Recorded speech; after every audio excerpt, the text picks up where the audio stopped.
Welcome, everybody, to another episode of Spring Fever. Sorry we weren't there for you last week, but hopefully you got enough during the live stream of the Grey Cup to kind of hold you guys over. This is the fashionably late Grey Cup reaction show. As always, it's me, XFL Jim, joined by the one, the only, Uncle Rico, a.k.a. Eric. What's up, Eric? What's up, my man? How you doing, dude?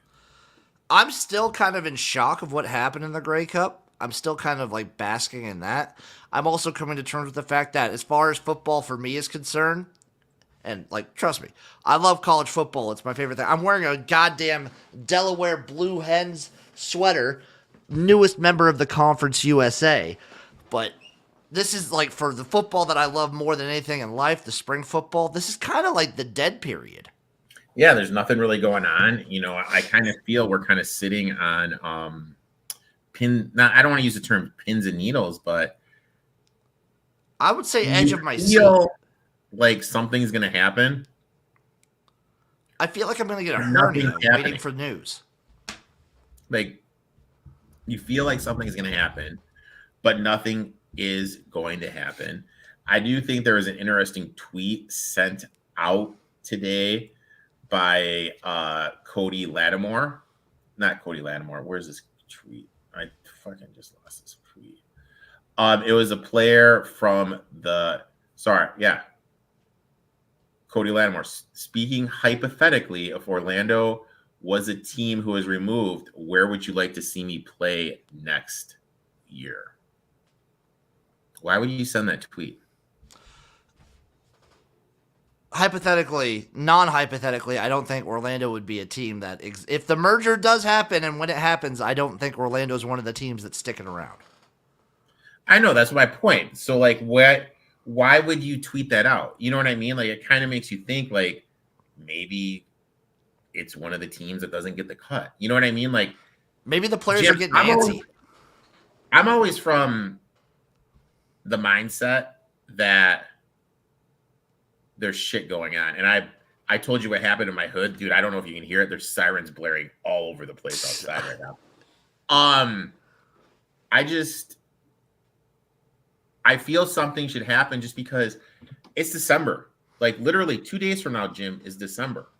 We got 2 months basically until the XFL is supposed to start. XFL is supposed to start. 2.5. Training camps, drafts. And I look at it more like you got to give these young guys an opportunity to get shit in order. Like, if I'm player X and I play for, let's say, Orlando, like, and Orlando's not going to be there, I got to come up with a plan. My agent has to come up with a plan. I have to come up with some sort of structure in my life to know what my next step is to try to chase the dream of making it in the NFL. And I wonder if they're like letting players know, keeping players updated while not having us updated on anything. Here's the thing. In my eyes, no one can keep a goddamn secret. Not that many. You can't.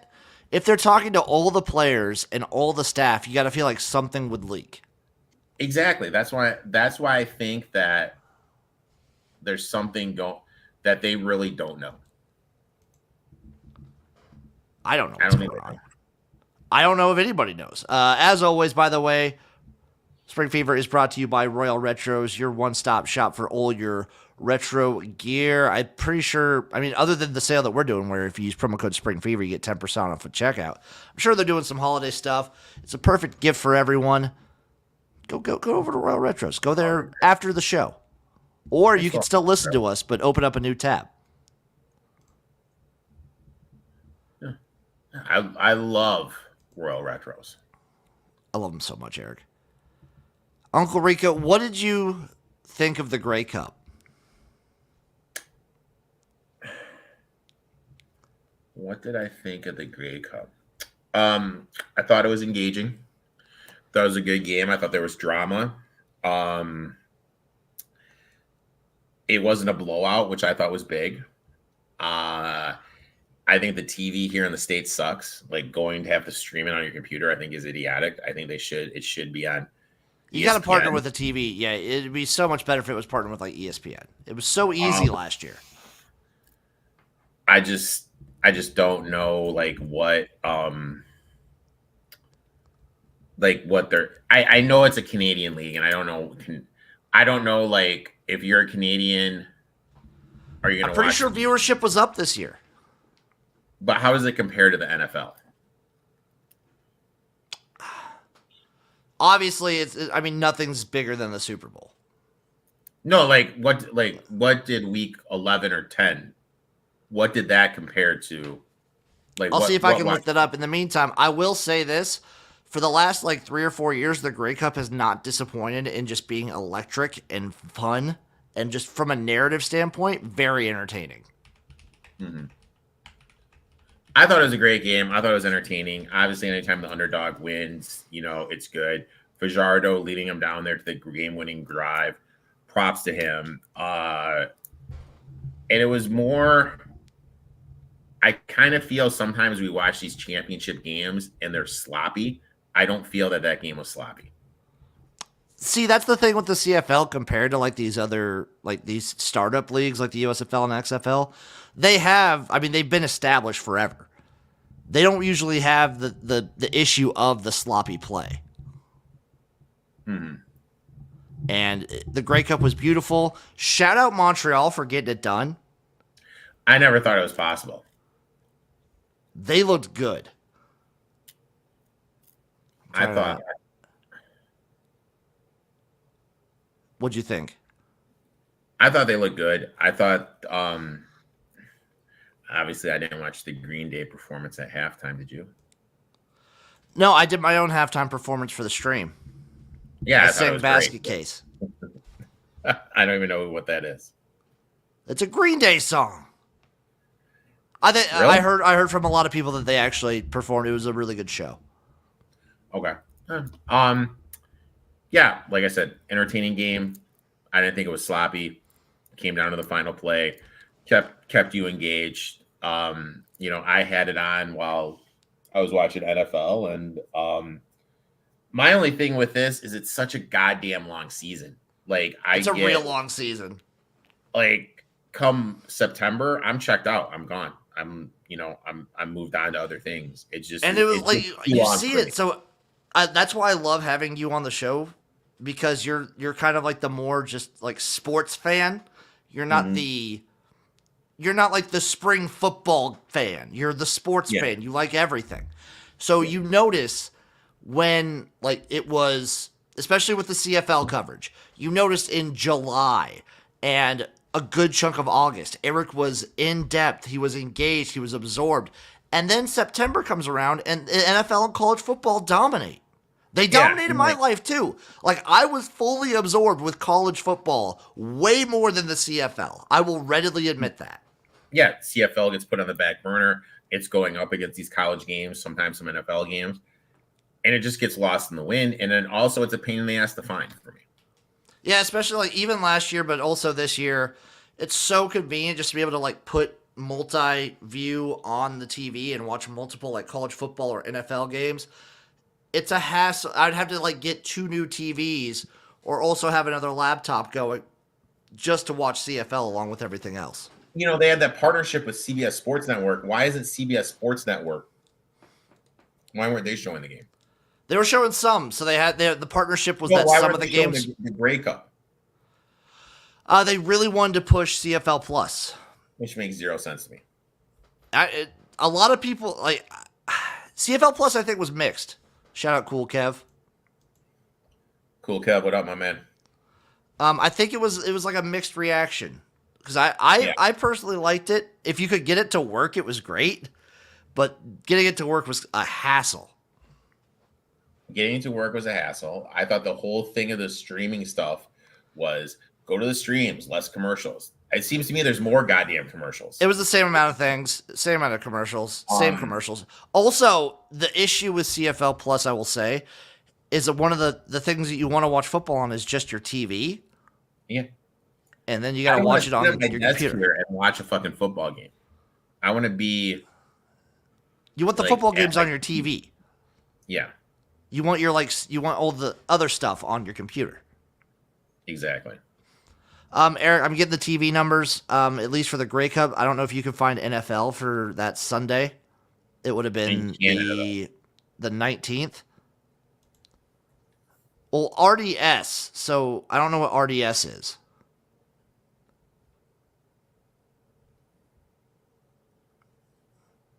So like 2.8 million Canadians. But what's RDS? Is that foreigner? So here's an Relational. article. A study done by the Angus Reid Institute has found the National Football League to be more popular than the CFL in Canada. That makes sense. Yeah. Outside of Manitoba and Saskatchewan, where 42% say they watch the CFL closely or very closely, large majority of Canadians in every province have little or no interest in the NFL or CFL. Interesting. Yeah, football's not like nearly as big in Canada. But this has Maybe, been like, you know what? I wonder if I DM Joe Madden, because she lives up there in Canada, if she would reply when we're on the air. Because she would know, wouldn't she? She lives in Calgary. I would think so. So like the CFL overall saw almost a 12% bump this year from last year. Okay. Eric, if you had to guess when the season's lowest viewership numbers happen, when do you think? July, Canadian Independence Day. No, it's like end of October is when it starts to really dip. Really? Yeah, which sucks because guess what? That's like the playoff time. I'm trying to see. I don't know what RDS is. That's the only other thing.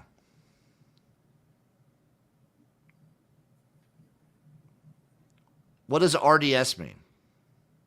And there's no okay, so here you go, Eric. As per the American to international audience, there's no viewership information. There's nothing available yet. RDSP?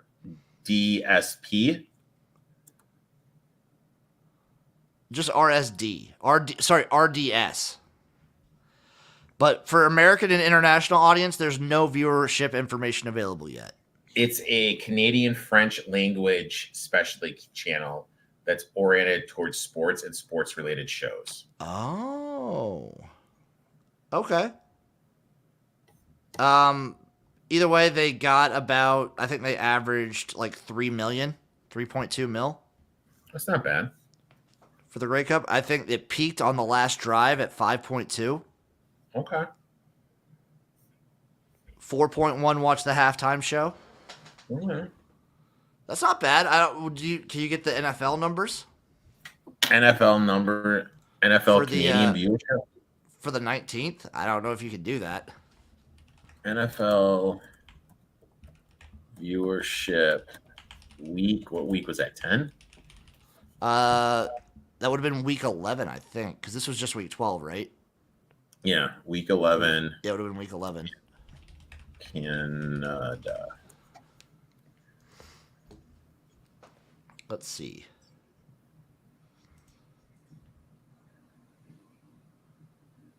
Okay, maybe this.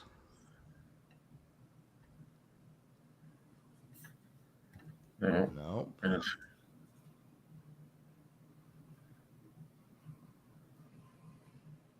I'm not seeing much. No. I'm just seeing that it looks like primetime games get 900,000 people in Canada watching them. Okay. Shout out CFL. Good for them for getting a 12% uptick over the year, though, for like a year average. Good. That's good. That's a plus.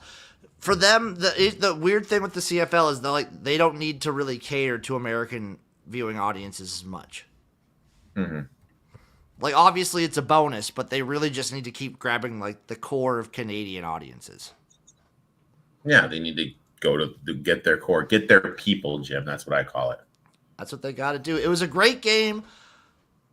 Back to the Grey Cup. It was a great game. Zach Collaros, no touchdowns, kind of like a little couldn't come in clutch. Shout out my man Young Dewey. Love you, dude. Um, I wonder, so based on what the talks going on kind of at the end of this game and in the aftermath, a lot of these Winnipeg players, I wonder if this roster is going to be able to stay together. It looks like a lot of these guys might end up getting traded. Really? So I wonder you how think they're many of gonna these. blow it up? This is just hypothetical. This is just all hyperbole or just vibe feel off of what I heard a bunch of players like saying and whatnot after the game. I wonder if some of these guys get traded away. Really? I don't know who. I don't know if they can keep it, but I don't know. I still think Winnipeg's obviously one of the top 3 teams in the league year over year. This was not Zach Collaros' finest game. Cody Fajardo came in clutch when he needed to. The real story is this Montreal defense. Getting key takeaways, key stops. The boys did it all. Mm-hmm. What did you think of the Eric? Did you catch the last play of the Grey Cup? No. It was one of my favorite things in the CFL. Oh, so the punt. Obviously, yep, the punt, baby, the punt. Why don't you explain it to me like I'm an imbecile? So the way it works in the CFL is the reason he punted that is because anyone who was behind him when he punts that, Eric, can recover that for a live ball. So the Winnipeg player who had it punts the ball. Anyone who's behind him at the time that he punts it has the ability to recover that ball, and it's a live ball. It's a funky rule, dude. It's an awesome rule. You saw Montreal do that earlier in the year where they just punted it like a yard to get a first down. Yeah. The CFL is wonderful. It is an interesting league. Yeah, so anyone behind him could have recovered it and advanced it. I think anyone on his team that was like at the same level as him or in front of him can only down it.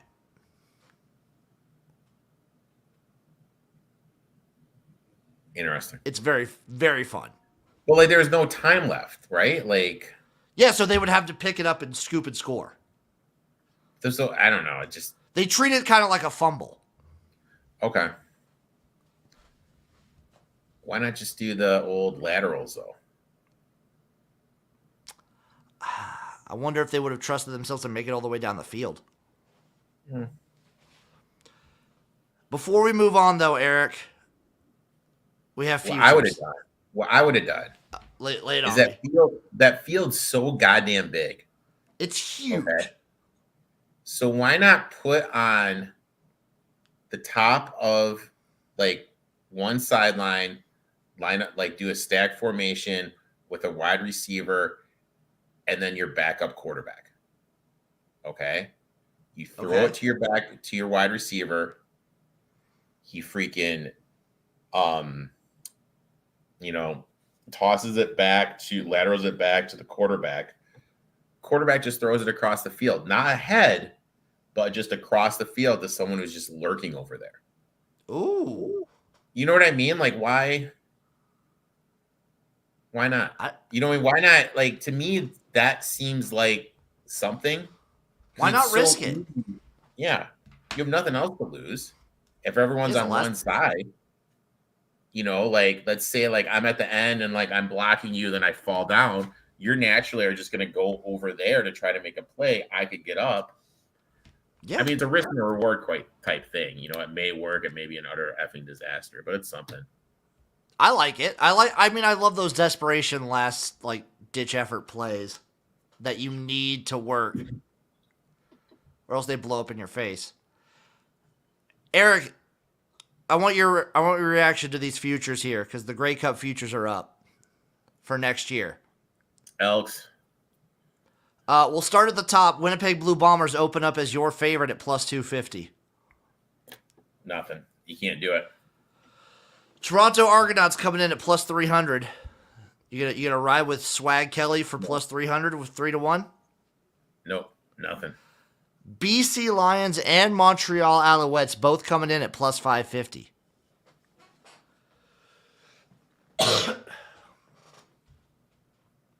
So, like, I see potential value there, but I'm wondering, you might be, I mean, Montreal, you'll for sure be able to get at better odds. Yeah, to me right now, you wait. Calgary Stampeders 8-1 plus 800. You wait because like same the with comment you made earlier with the Winnipeg going to be moving people, we don't know what these rosters are going to look like. Oh, you'll see more quarterback movement. You'll see some more quarterbacks added in for sure. In my eyes, right now, if you play anyone less than 10-1, I don't like that bet. Yeah, Hamilton's also 8-1. Don't like that one.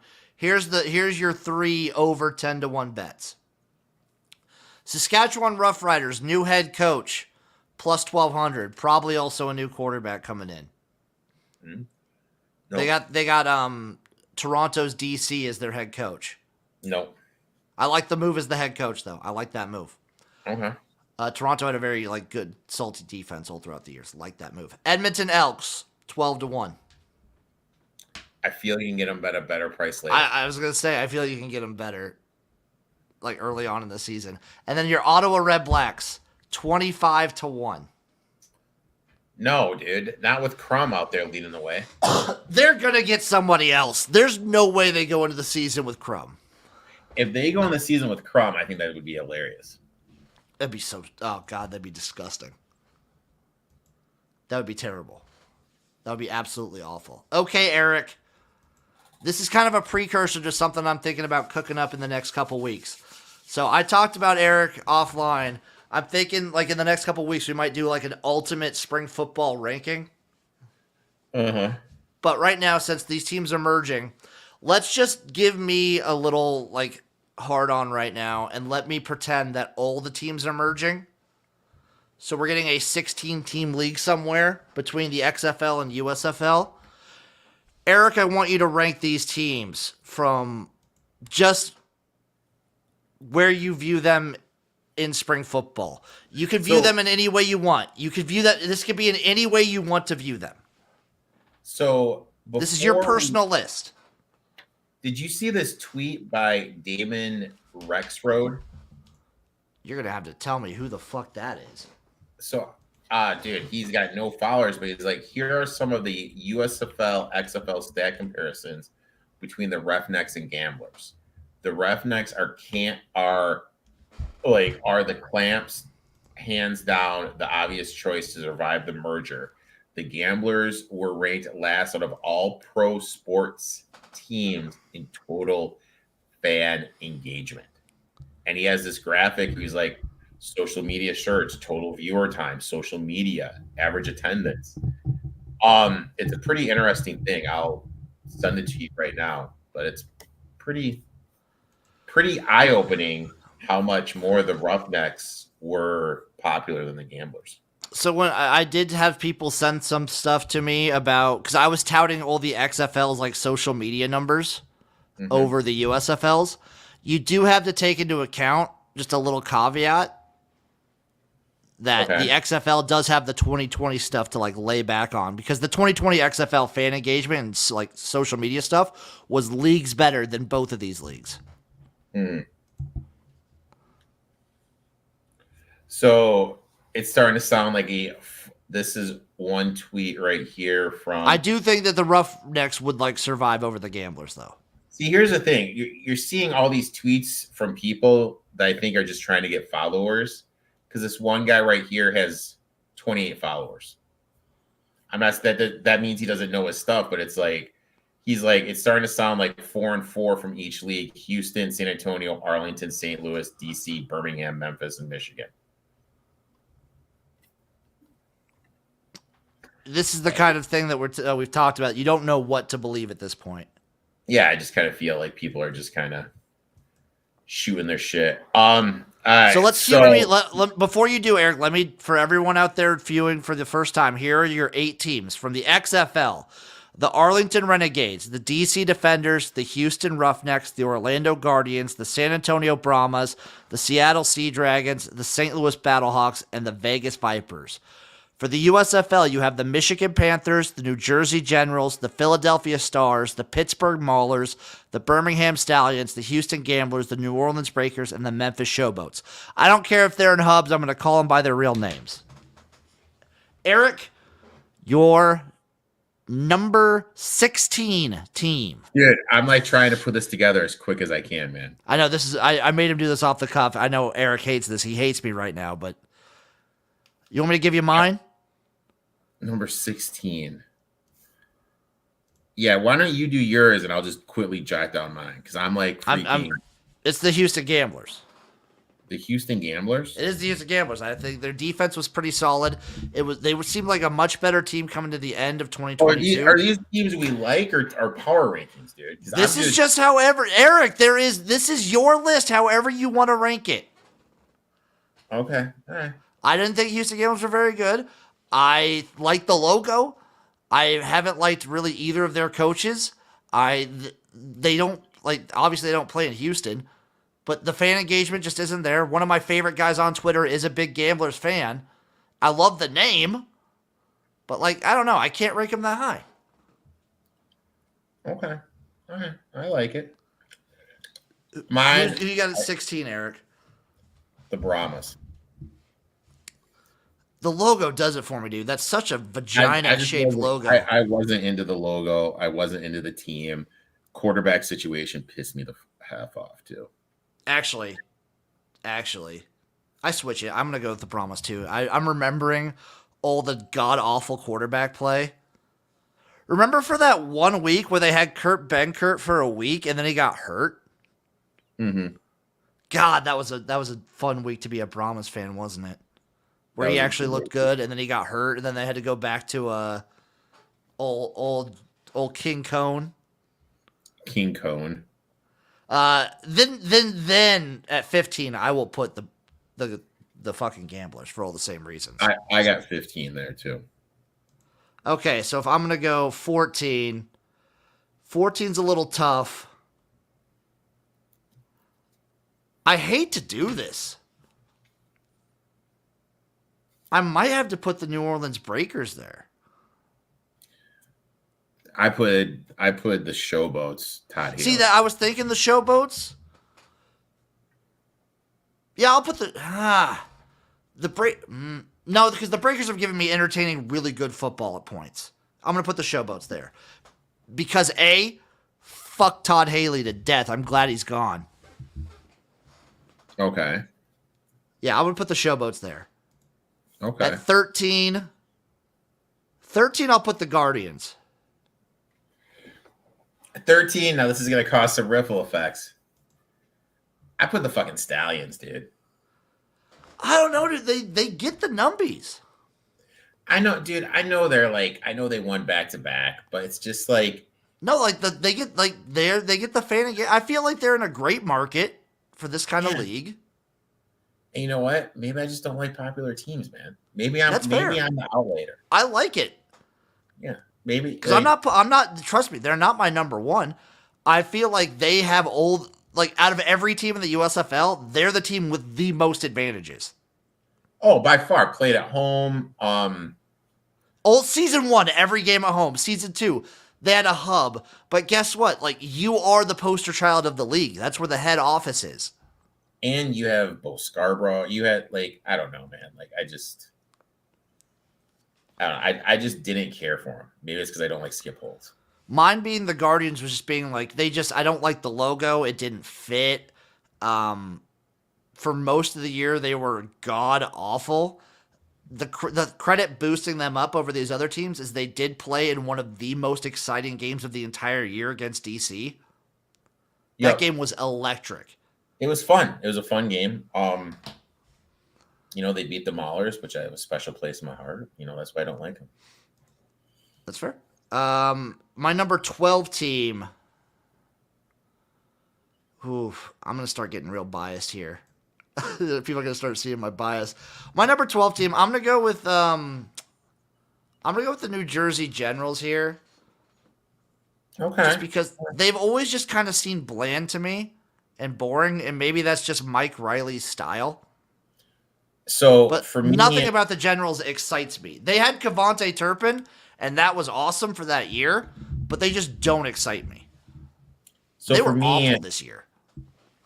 now maybe this is me just with a bad memory.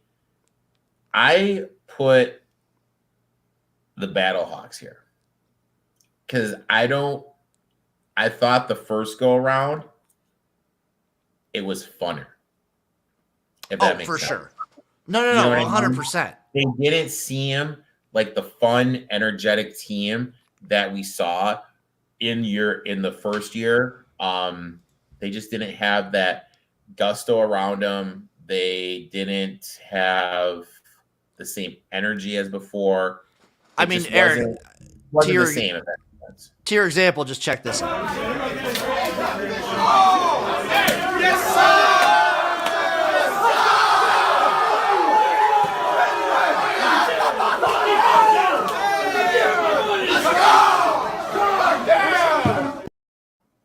Yeah, looks like a fun Come on. time, dude. You know, Come on. I will. The only pushback I'll have to that is I kind of felt that way with every XFL team was a little bit more, I don't know about stale, but a little less personality, except maybe DC. The fans at DC went crazy. oh, DC was just, but that's what I think. DC Like was popping. I felt with DC, the fans were It was basically more organic, right? yeah, but I didn't feel that with the Battlehawks. My number 11, I'm going to put the Panthers. I put the Breakers. No, sorry. Yeah. So I'm putting the Breakers there because I forgot I switched the Breakers around. I'm putting the Breakers here. I love the Breakers. They've had some very exciting football. They always disappoint at the end of the year. They are kind of like in a no man's land right now. Mhm. So I don't know what to do with them. Yeah. And I don't know if I like their logo. I still don't know if I like their logo. I don't like their logo. I thought they underwhelmed this year. I expected a little bit more with them bringing the quarterback in from the CFL. He's back to the CFL, by the way. I think they're very bland, if that makes sense. Very. So we've got. I might have to. Okay, are we at 10 right now? We're at 10. My 10, I'm going with the Panthers here. No fucking love for my boys, dude. I went with the Generals. See, that's fair. I had the Generals a little lower. This is where my bias comes in against the USFL teams, I guess. But I don't know. The Panthers, they were really cool having like Big E and the sidelines and everything, and it was really cool. But I wish the team was not terrible.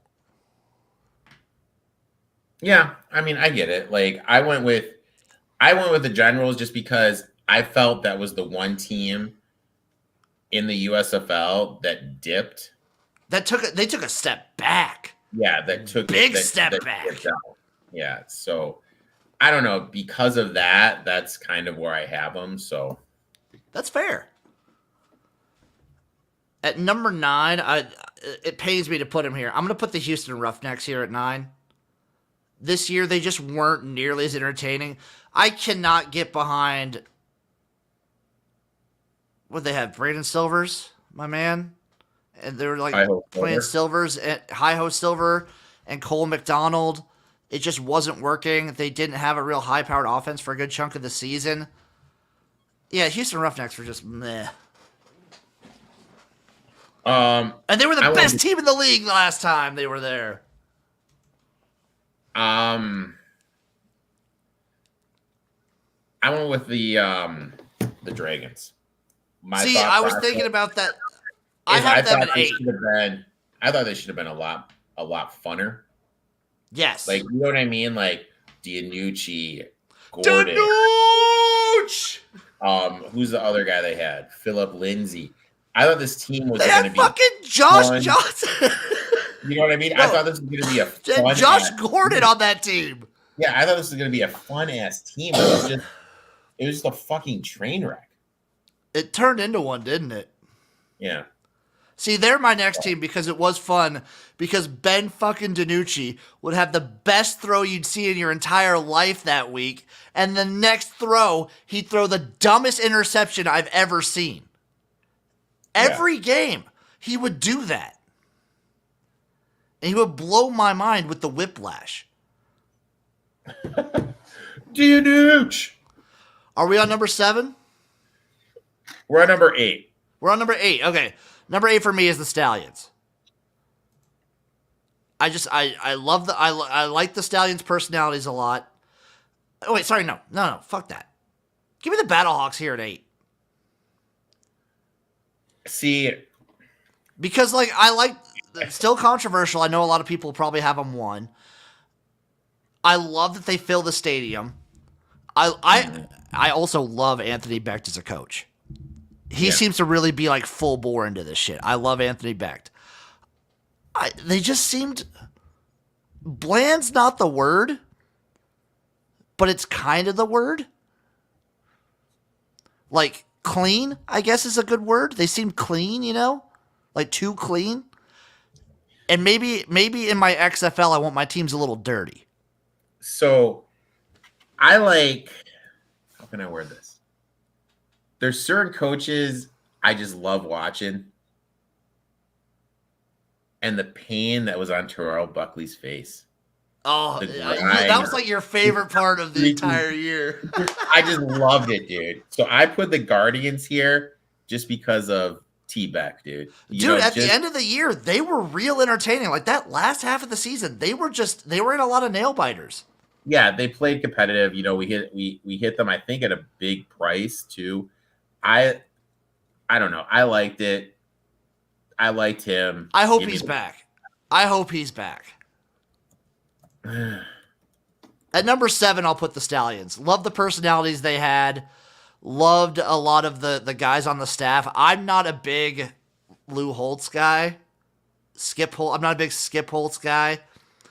And like, no one likes a team that just wins all the time. I'm sorry. Like, they just dominate the USFL. It's not nearly as fun. And they have every advantage that you could get in this league. Is this your number 7? That was my number 7. I went with the Renegades. Always have a special place in my heart. We picked that future. Them winning that was absolutely magical. Perez coming back, winning it like he should. I thought it was great. I like them a lot. Good story and everything. So I got them much higher. Holy shit, I can't believe it. So can we retroactively like move up every team so far for me? Like up a rank? And can I retroactively go back to 16 and put the Vegas Vipers there? See, I have the Vipers a lot higher. What the fuck was this, dude? They were maybe my most disappointing team. They had a lot of really good players. I thought their coach was going to be good, and they just gave up halfway through the season. And their field was trash. Their field was the worst field I've ever seen in any sport ever. Okay, I went there. Fair enough. Yeah, I'm retroactively moving every team up a spot and putting the fucking Vipers in the way back. Okay. For me, is this your number 6 then? No, we're at number 7, right? Oh, this is your 7. No, Renegades were 7. This is 6. We're at 6. You are at 6. Yeah. I said my 6, so my 6 would have been moving the fucking Vipers all the way back to the bus. I did the Stars at 6.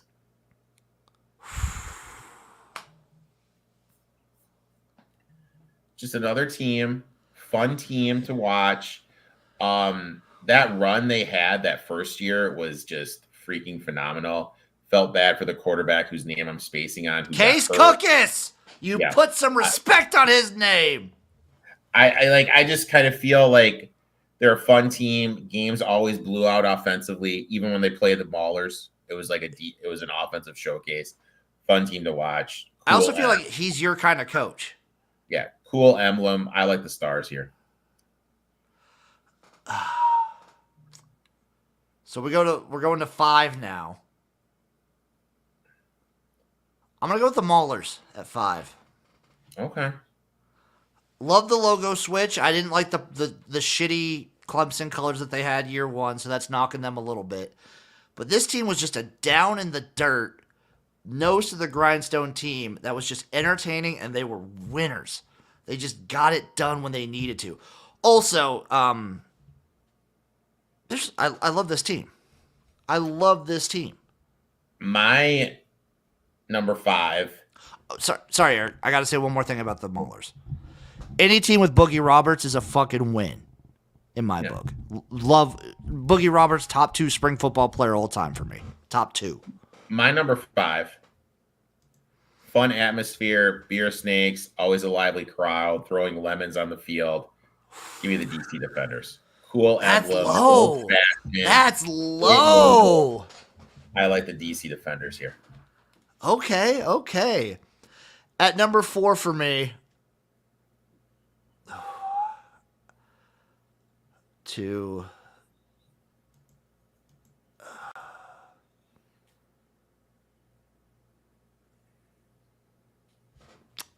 at number 4, I'll go with the Stars.